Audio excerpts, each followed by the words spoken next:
A new study has added even more weight to the growing body of evidence that the air we breathe is slowly and silently eroding our mental health.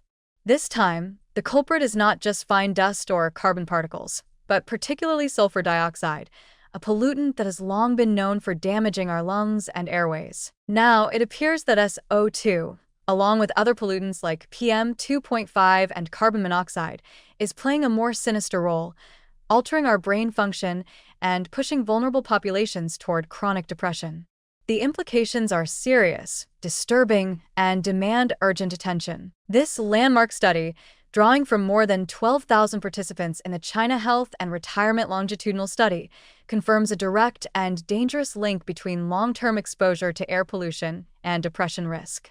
The effects were not mild. The research found that people exposed to elevated levels of these pollutants over time had significantly higher rates of depressive symptoms, with sulfur dioxide being the most toxic among them. And more concerning still is the discovery that when these pollutants are combined, when people are exposed to SO2, PM 2.5, and CO simultaneously, their effect on mental health is not just additive, it's compounded. That means the toxic load doesn't just increase linearly, it multiplies, leaving a deep and lasting impact on emotional stability, cognitive resilience, and overall mental well-being. What makes this study especially alarming is that the biological pathways behind these effects are starting to come into clearer focus.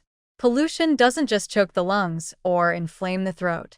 It seems to degrade physical function, impair cognition, and then, through these weakened bodily systems, sabotage mental health. This is a slow, hidden process that may take years to develop.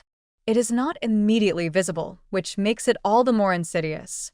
People living in polluted environments may slowly lose mental sharpness, develop mobility issues, or experience fatigue and brain fog, and all of these, in turn, make the mind more susceptible to depression. The pollution is attacking people from multiple angles, body and mind, and leaving behind a trail of quietly growing emotional damage. The public health implications here are staggering.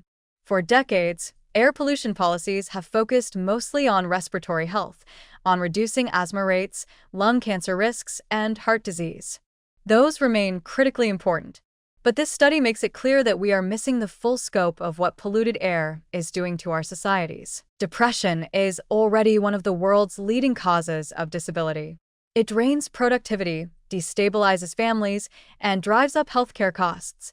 And now we know that pollution is a significant factor feeding this crisis, one that is largely avoidable. Perhaps most tragic of all is that the people who suffer the most are often the ones with the least power to change their circumstances. The elderly, low-income communities, and residents of urban industrial zones are disproportionately exposed to harmful air. They cannot afford to move. They cannot always access mental health services, and they are frequently ignored in policy decisions that prioritize economic development over environmental safety. The very populations that need the most protection are being sacrificed to regulatory negligence and short-term interests. And while this particular study was based in China, the conclusions are global in scope. Air pollution is a universal issue. From sprawling metropolises in South Asia to traffic-choked cities in North America and Europe, millions are inhaling air that meets none of the safety standards that should exist for mental health protection. And very few governments are integrating mental health into environmental planning. That has to change immediately. The warning here is not just academic. This isn't another distant statistic.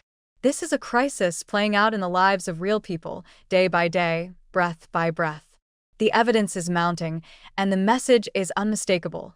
The air is toxic, not just to the lungs, but to the brain. Long-term exposure to sulfur dioxide and other airborne pollutants doesn't just threaten physical survival, it steals joy, hope, clarity, and emotional resilience.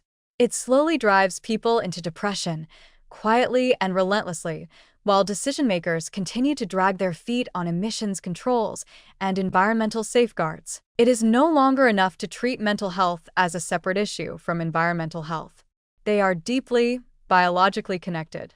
Every time we delay action on reducing industrial emissions, every time we prioritize fossil fuel profits over clean air, we are fueling an invisible epidemic of psychological suffering. The solution must be radical and immediate. Stricter pollution controls, especially on sulfur dioxide and other high-impact toxins, are no longer optional. They are necessary if we are to prevent further erosion of public health, both mental and physical.